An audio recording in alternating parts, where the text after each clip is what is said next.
بسم اللہ الرحمن الرحیم۔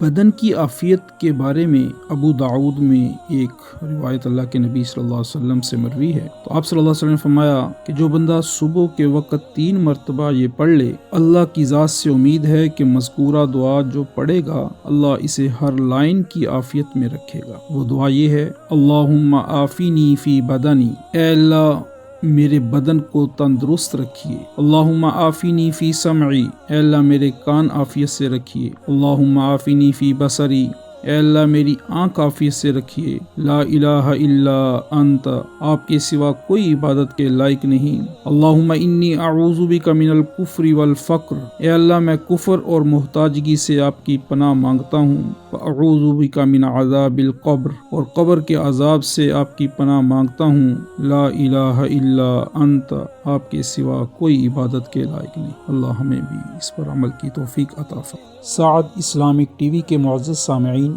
اگر آپ نے ابھی تک ہمارا چینل سبسکرائب نہیں کیا تو پلیز سبسکرائب کے آئیکن پر کلک کر دیں اور بیل کے آئیکن کو دبا دیں تاکہ ہماری تمام ویڈیوز آپ کو بر وقت ملتی رہیں۔